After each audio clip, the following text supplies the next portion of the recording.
ठंडी हवाओं ने गोरी का घूंघट उठा दिया। न जाने क्या हुआ जो तूने छू लिया, लूट लिया इस तरह, मगर जी नहीं सकते तुम्हारे बिना। गाँव में दो प्रेमी रहते हैं।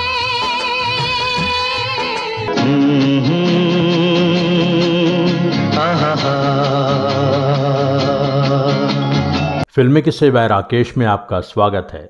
आज के एपिसोड में आपको बताएंगे कि राजेश खन्ना और हेमा मालिनी का आपस में कैसा रिश्ता था। शुरू में वो एक दूसरे के बारे में क्या सोचते थे, फिर आगे चल के ऐसा क्या बदलाव आया और क्यों आया कि हेमा और काका ने साथ में कई फिल्मों में काम किया। हेमा मालिनी को जब रमेश सिप्पी अपनी फिल्म के लिए साइन करने पहुंचे, तब तक रमेश सिप्पी ने हेमा की कोई फिल्म नहीं देखी थी। रमेश सिप्पी की एज डायरेक्टर वो पहली फिल्म थी अंदाज। फिल्म 1971 में रिलीज हुई थी। कहानी में हेमा के पति की मौत हो चुकी है, शम्मी कपूर की पत्नी की मौत हो चुकी है। उन दोनों के बच्चों की वजह से दोनों करीब आ जाते हैं।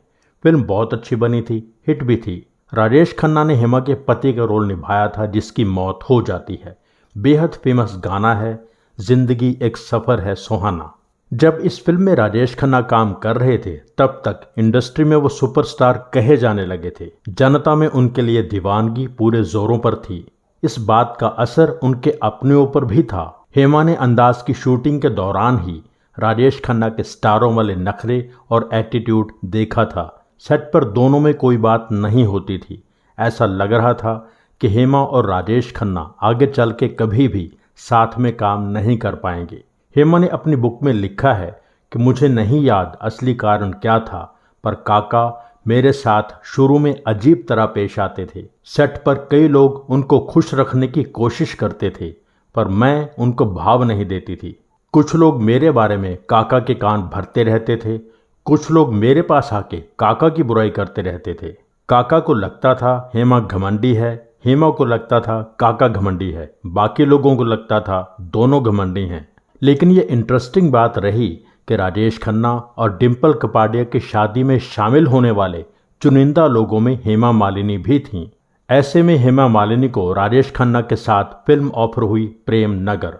फिल्म के गाने भी हिट थे। फिल्म 1974 में आई और उस साल की चौथी सबसे बड़ी हिट थी। राजेश खन्ना के स्टारडम को दोबारा जिंदा करने में इस फिल्म का भी योगदान था। इस फिल्म की शूटिंग पर दोनों ही एक दूसरे को एरोगेंट समझ रहे थे, इसलिए राजेश खन्ना और हेमा मालिनी आपस में बात नहीं करते थे। इसके बाद राजेश खन्ना और हेमा मालिनी को साथ में काम मिला बहुत फेमस फिल्म महबूबा में, जिसके गाने आज तक पॉपुलर हैं। फिल्म कई जगह सिल्वर जुबली हुई, पर ओवरऑल फिल्म फ्लॉप रही।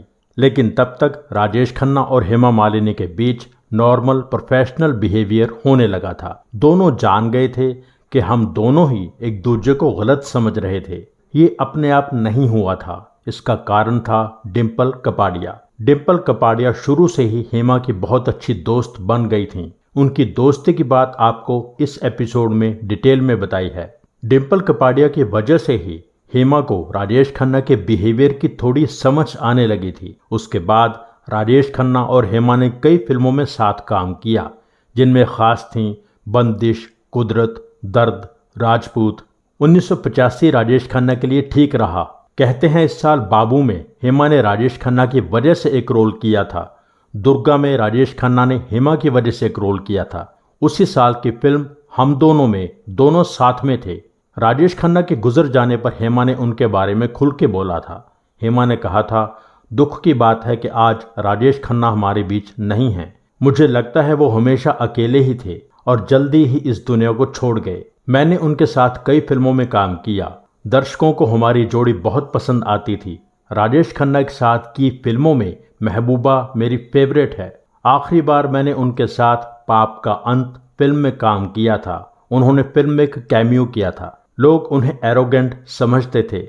शुरू में मुझे भी ऐसा ही लगा था। प्रेम नगर की शूटिंग पर हम लोग आपस में बात नहीं करते थे, पर बाद में हम लोग दोस्त बन गए थे। असल में काका बहुत अच्छे इंसान थे। आखिरी बार मैंने उन्हें अप्सरा अवार्ड्स पर देखा था। हेमा ने ये बातें अपनी बुक में शेयर की हैं।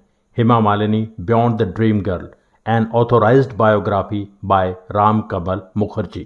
हमारे जिन दोस्तों ने चैनल सब्सक्राइब नहीं किया है, प्लीज़ सब्सक्राइब कर लीजिए। सब्सक्राइब करके बेल आइकन में ऑल पर क्लिक कीजिए। एपिसोड लाइक कीजिए, शेयर कीजिए, कमेंट कीजिए। Thank you so much for watching.